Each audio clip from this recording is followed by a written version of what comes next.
Hello and welcome to another video of John D Ruddy Does Stuff. Today I'm going to be talking about a Netflix series that is a spin-off prequel of one of my favourite films growing up. And that Netflix show is The Dark Crystal: Age of Resistance. I grew up watching The Dark Crystal, and I don't mean, I watched it once, and I watched it over and over again. And it was a film that I didn't own on video. I would have rented a lot of, my parents would have rented a lot of Muppets videos for me from Extravision back in the day when renting movies was the thing to do. And Muppets Take Manhattan probably remains to be my favorite Muppets movie. The ads in the lead up to the video, they were something special because you watched the video so many times, you knew the ads off by heart. I have a video of Toy Story from when it first came out, and I still remember there are ads on that video for the Santa Claus, Oliver and Company, 101 Dalmatians. From what I can remember, there were some of the ads on that videotape, but the ads on the videotape for Muppets Take Manhattan were it was a whole compilation of different Jim Henson movies. So you had things from Muppets Take Manhattan, Muppets Great Muppet Caper, Muppets movie, etc., etc. But then things take a dark turn, and it goes into another world, another time, in the Age of Wonder. And I was just I was probably about 5 or 6 years old, maybe not even. And I was just like, ooh, what is this? And it didn't really show a lot of the Dark Crystal. It just showed that first do. And I was so intrigued. And then, of course, going back to the video shop, and you would see the Dark Crystal, and eventually the day came where I was like, can I rent the Dark Crystal? And so we rented the Dark Crystal, and wow. It is still one of the most influential films on me, I think, as a kid. I mean, because I watched it so much, I practically know the thing off by heart. 1,000 years ago, the crystal cracked. But I just loved it. I loved the Skeksis. Oh my god, the Mystics and Jen and Kira and Aughra, and it was just fantastic. And then, but I never actually owned it. I had either rented it or I had borrowed it from my cousin, and my cousin actually had it recorded on a video. And after the recording of that video was Aliens. Also my first experience of Aliens, as a 7 or 8 year old kid going, oh yeah, I get to watch The Dark Crystal. And then this other movie comes on afterwards. I'm like, ooh, what is this? And even as a child, I remember, because I was a massive Jurassic Park fan, I remember structurally comparing Aliens with Jurassic Park, because I was like, well, hey, there's that guy who's trying to manipulate everybody to try and steal the aliens for himself. And then eventually, because he does this, everything gets screwed up, and ultimately he gets isolated and he is killed violently by one of the aliens. And I was like, that's just like Dennis Nedry in Jurassic Park. And so even as a child, I remember kind of structurally analysing movies in some ways. But back to The Dark Crystal. Everything about it just captured my imagination. And I suppose this was before I knew, because I am now, you can tell by my t-shirt, thank you, theonering.net, by the way, for this t-shirt.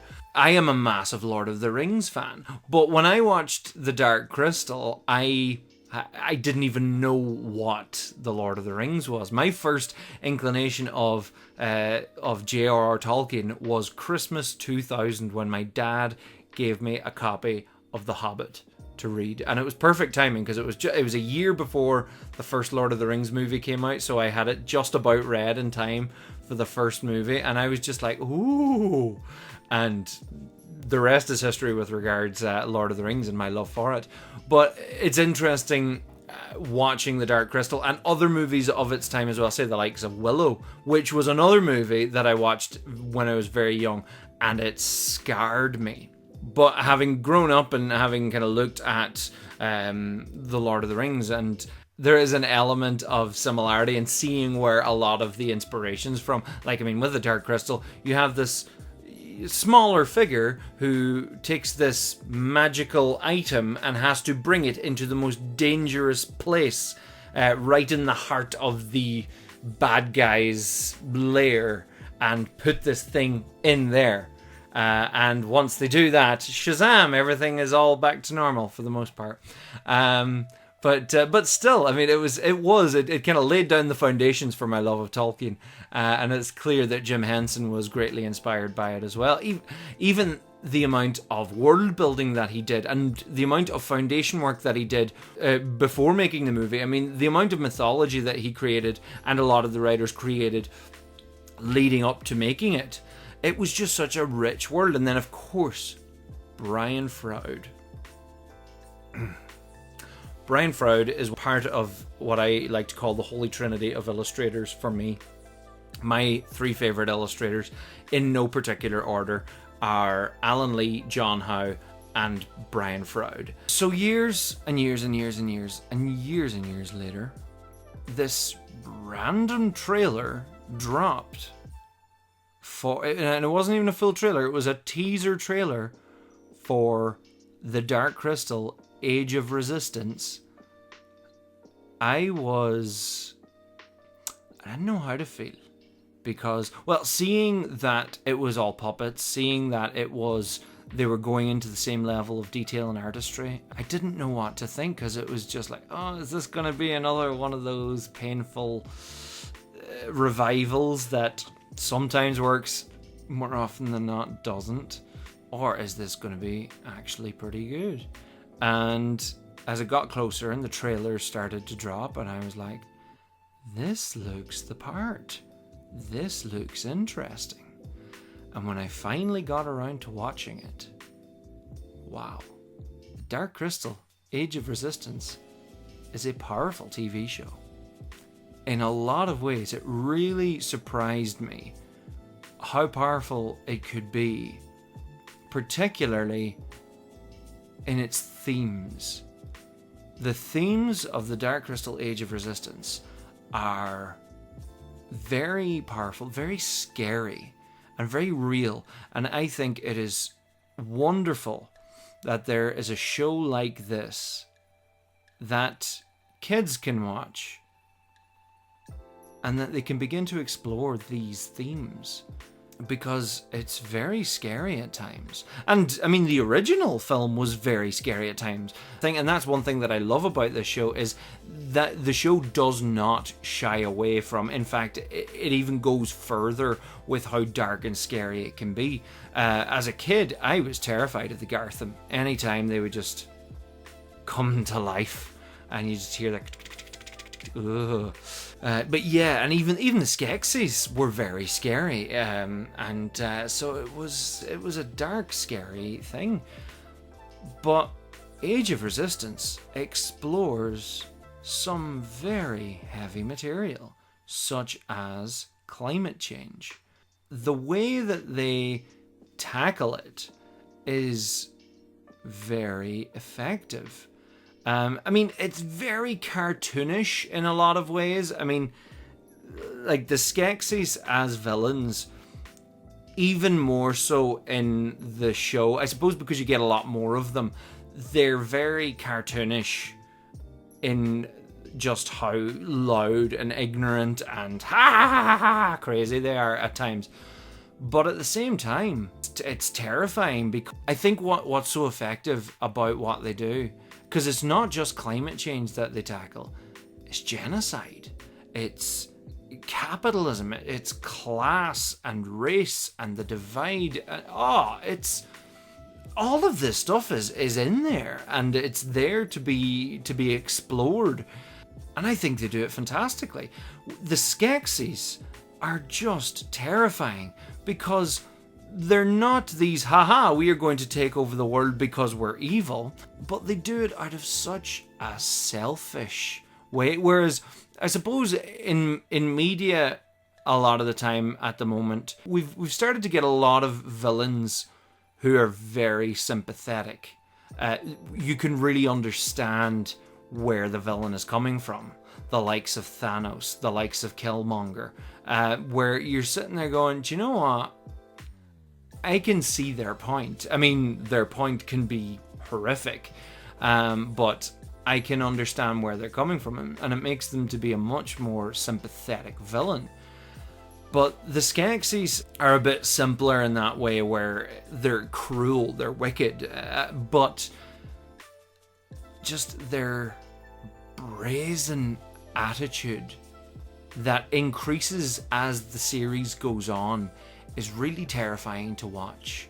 Their disregard for the Gelfling, their disregard for other life forms is just terrifying, because they are, it feels that they are this cartoon version of corporations, of not even just specifically corporations, and that's what's powerful. And again, going back to Tolkien, it's not allegory, it's applicability.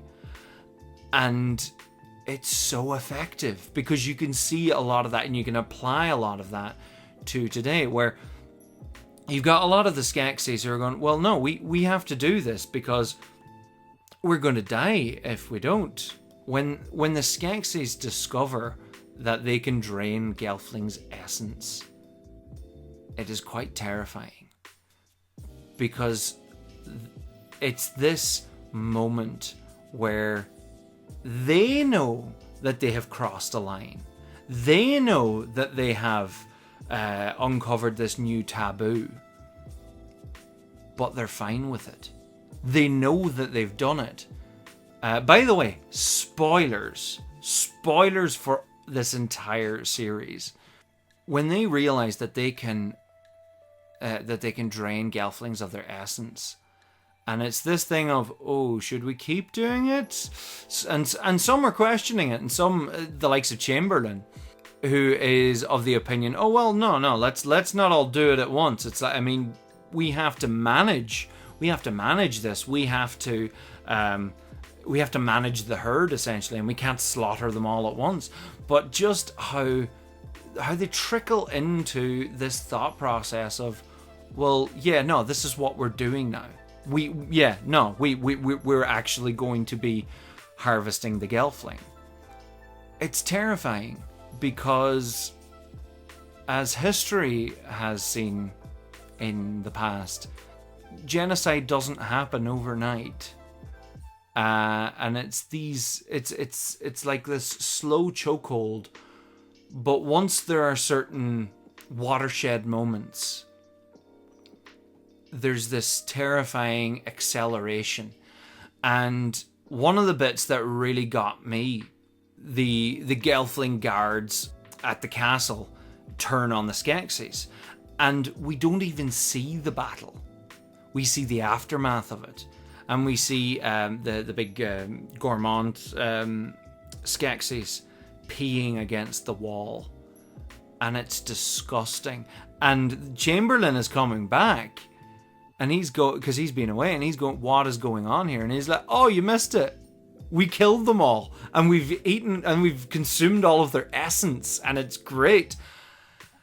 And the disbelief in Chamberlain is really interesting, and because he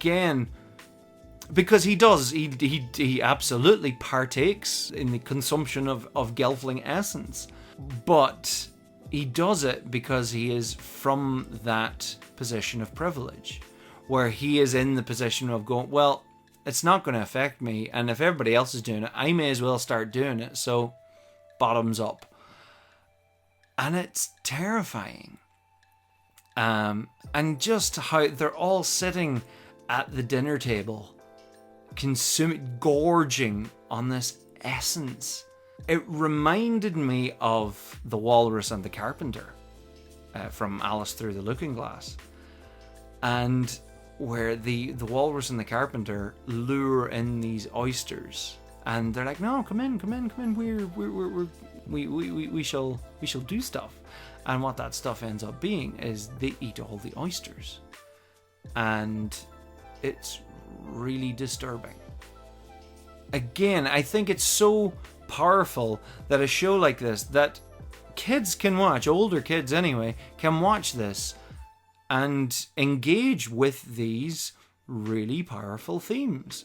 And at the same time, you also have the likes of climate change, which is, you know, in the place of the darkness, where the Skeksis are essentially taking from Thra without giving it back. And there is an element of that where of the imbalance in our world, where we're taking all of this carbon and pumping it into the atmosphere, but not planting enough trees to balance that out. And everybody's reaction to that, Gelflings included, because that's the other really interesting thing, where the Gelflings actually worship the Skeksis. The Gelfling look to the Skeksis because I suppose the Skeksis are an old race. They have lived a lot longer than the Gelflings. The Gelfling generations come and go, but the Skeksis are eternal. Gelfling, in their naivety, have been taken in, and it is, I think, the characterization of the Gelfling has been really good in that they're quite childlike. I mean, naturally, when you see these figures who are so small, you naturally kind of look upon them maybe as childlike in some ways. You know how evil the Skeksis are, and I think another thing, because I've wondered what would be better, to watch the show first and then to watch the film, or to watch the film and then to watch the show, like to introducing it to new people. And I would actually say watch the film first. The end result of the film hangs over the entire series. The fact that you know going into this that all of the Gelfling are going to be wiped out is powerful in a very disturbing way. It's like watching a film based in a Jewish community in 1930s Germany, and there are many films like that, but you know, where you see people who are like, it's not going to get as bad as that. No, it's going to be fine. It's going to be fine. And it doesn't. It's not fine, and it gets worse. And I think the knowledge going into the show that you know that the Gelfling are not going to make it out of this, it makes the end of the season actually very powerful as well, where they win the victory against the Skeksis. You know ultimately though that is going to come to naught, because also, as we see in the final moments of the show, that the Skeksis create the Garthim. And of course, from the film, you know, Gelfling dead, Garthim kill them all. Because that's often where prequels lose their power, is knowing where it all has to go. I mean, when you're watching a prequel, usually you're watching it going, well, that person can't die, that person can't die, that person can't die. Although what was a very nice piece of misdirection, I assume it was intentional, was the character of the general. His design, he constantly wears a helmet, so the shape of his head, he looks very similar to what, you know, the Garthim general is in the film. But at the same time, you're watching it and you're not necessarily 100% sure if that's the same character. And they have that, and Chamberlain and the general have that same animosity. And so it was like, okay. And like, you know, he's much bigger, but you're like, okay, well, I mean, years have gone on by the time you get to the film, so maybe he has changed somewhat.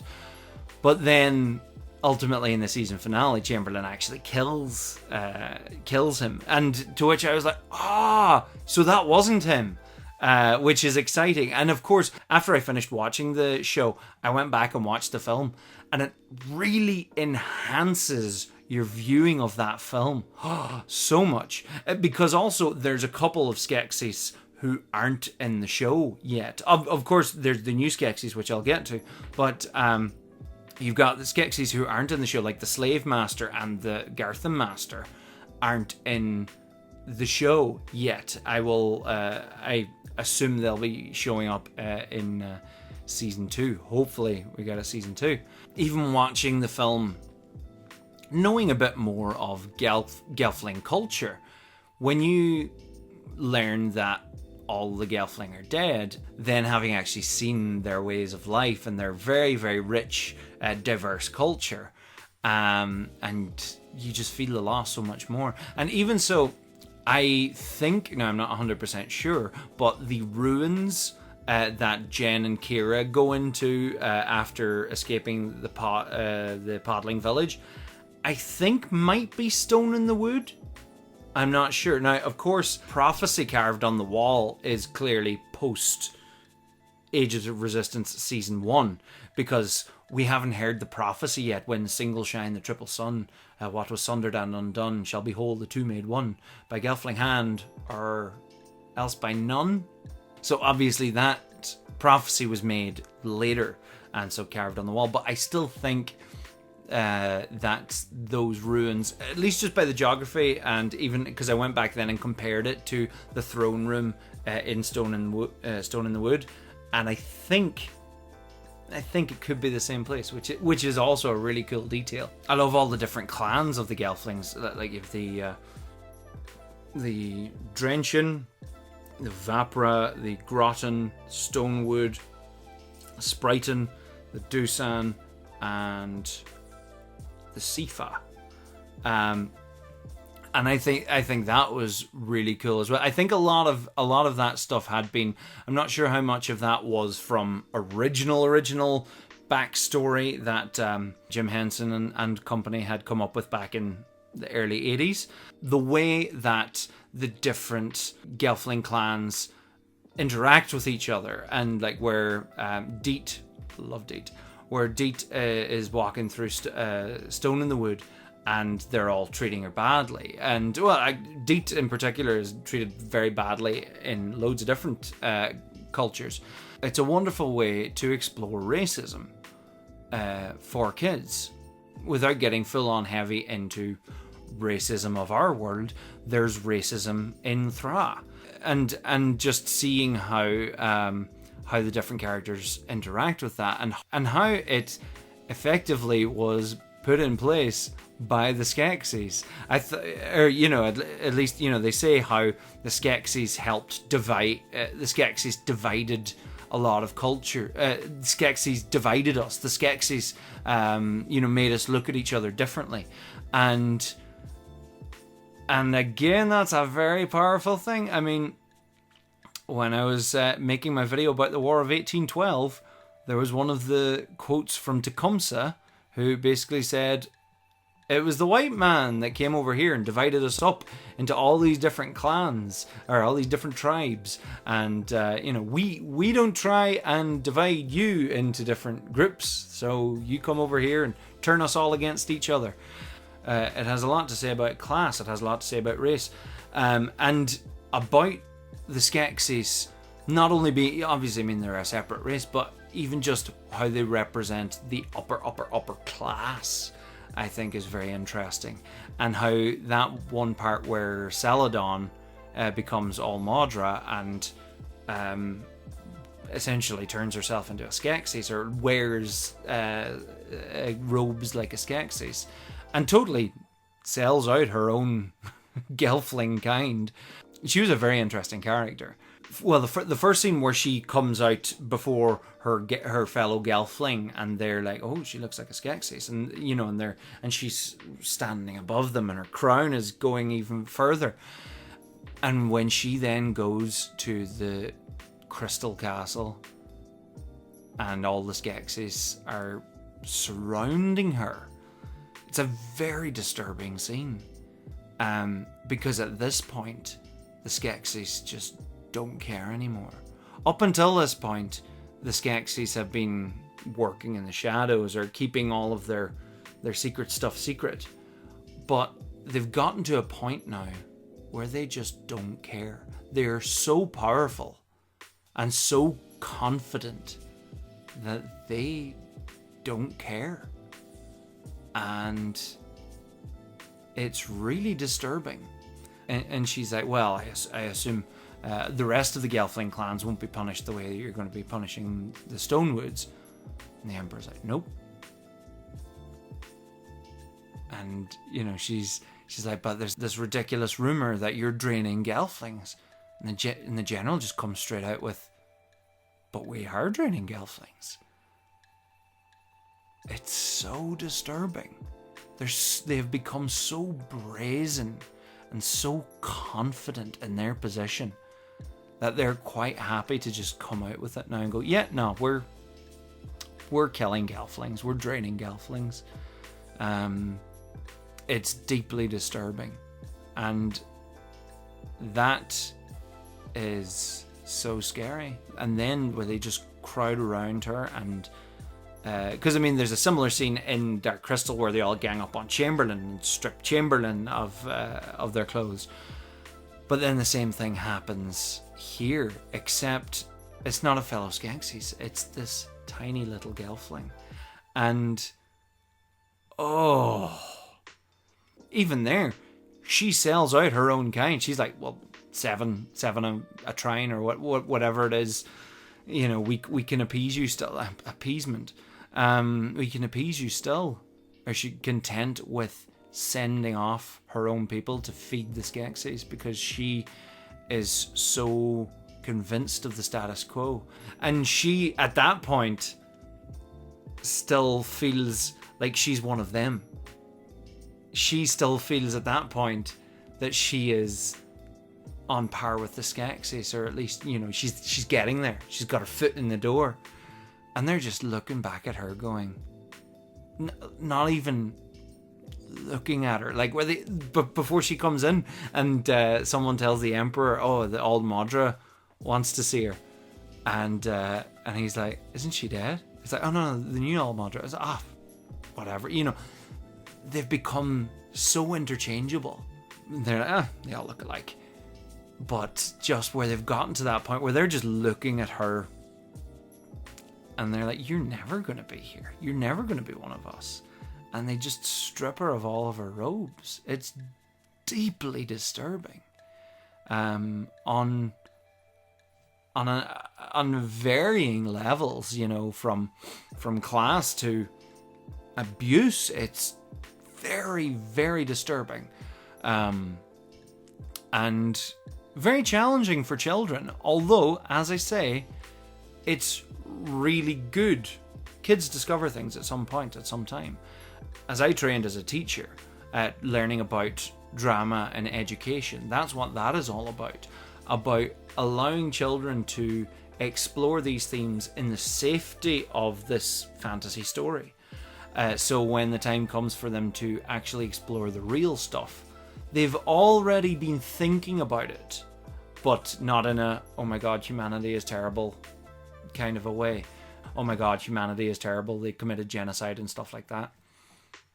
I thought the artistry of the show was as good as the originals. Any of the returning characters were just perfectly recreated.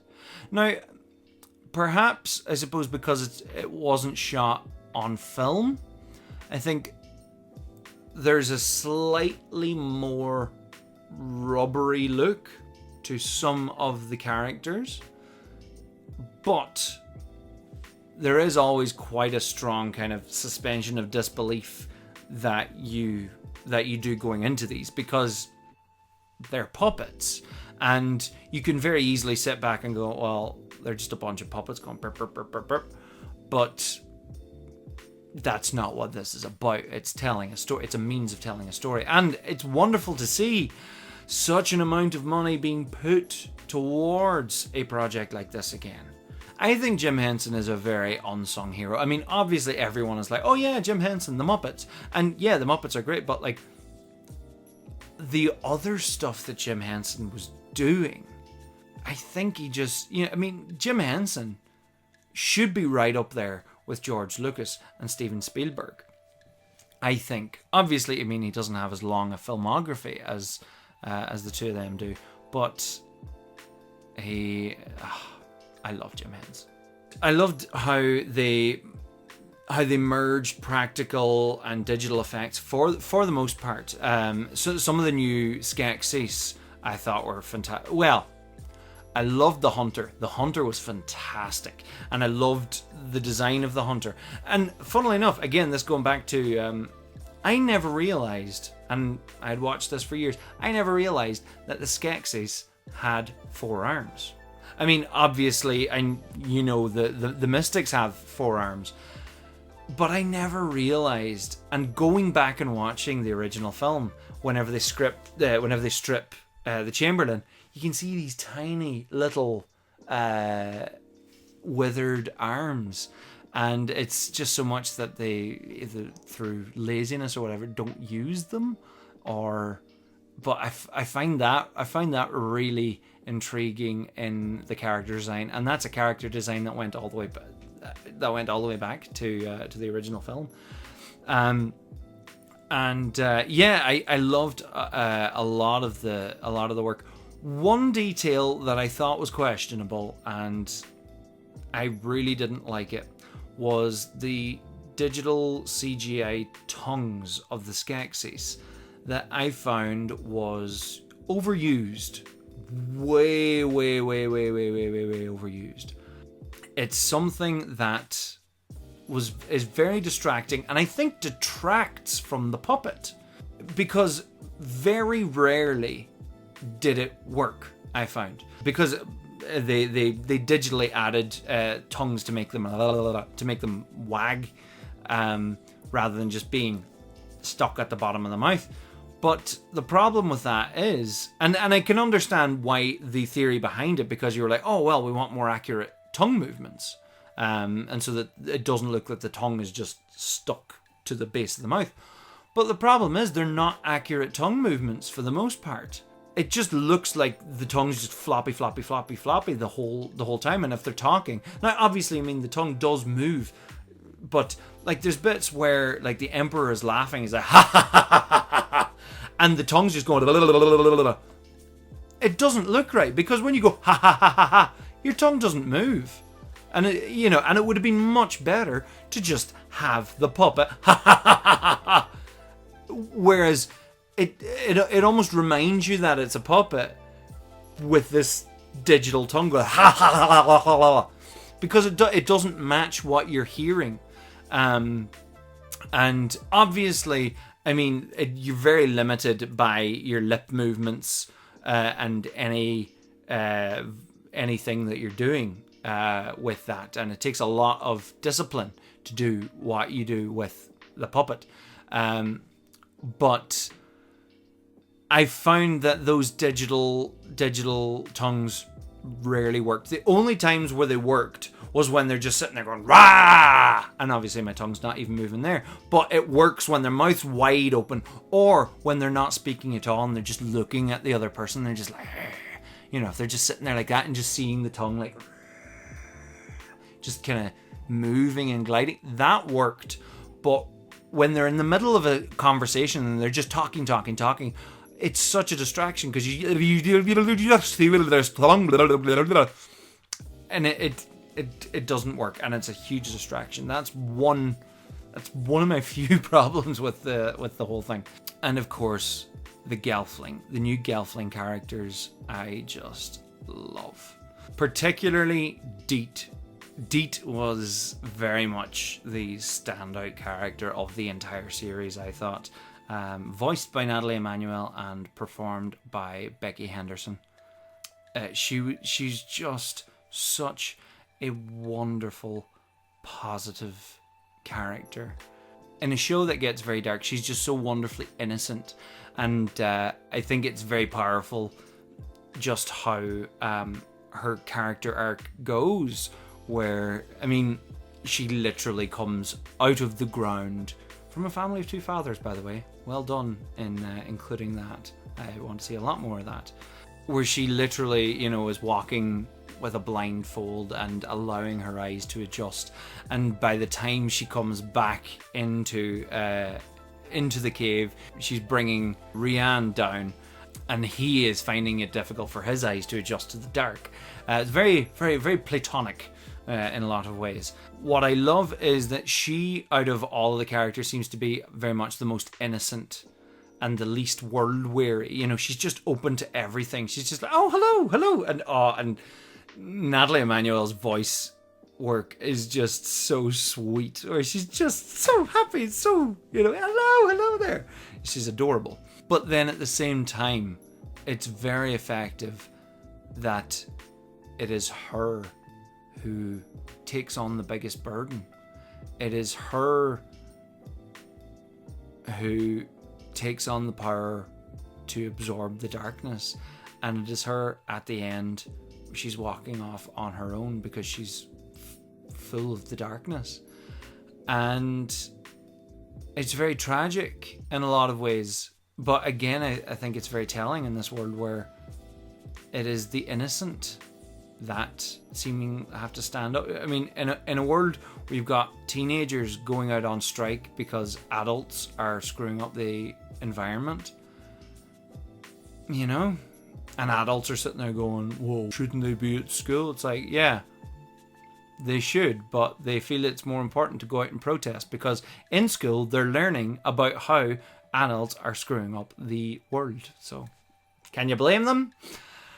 I think it's quite powerful with Deet that she does take on the biggest burden, and she saves the day, but at huge cost to herself.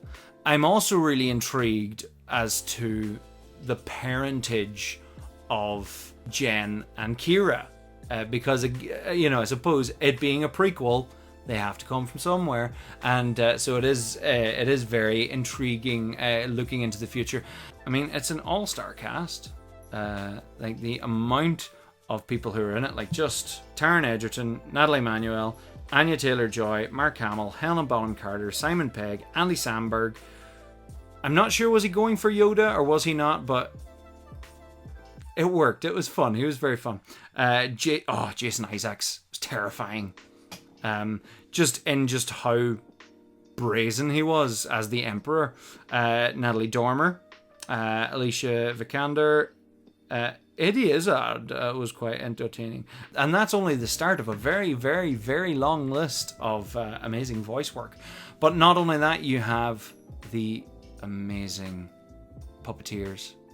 Because thankfully as well, Netflix also released a documentary about the making of the series.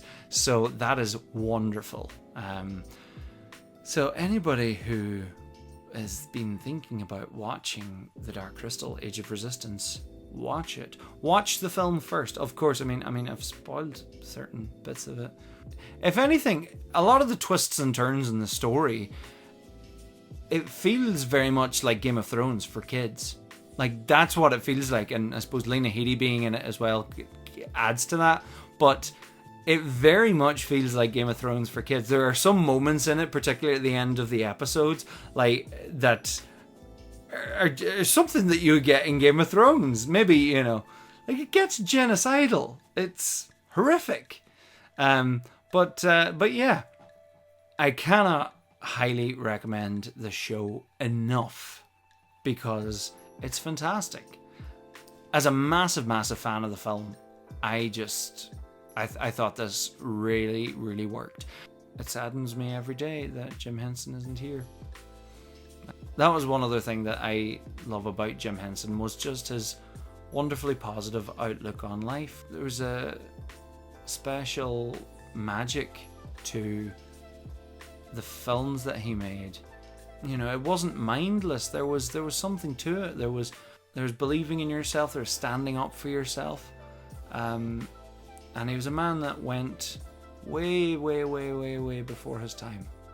I was really pleased to see that his kids, his adult grown-up kids, work on this show. So it's wonderfully special, and congratulations to all involved. Thank you so much for watching, folks. This has been another video on John D. Ruddy Does Stuff. And if you want to see more, please click subscribe, hit the bell icon. If you want to see some Maniman animated history videos, go check them out on my other channel, John D. Ruddy. You can support me through Patreon. Just hop on over to patreon.com/John D. Ruddy. You can get all sorts of previews of upcoming events and exclusive live streams. Don't forget to follow me on Facebook, Twitter, and Instagram. Thanks, and see you soon.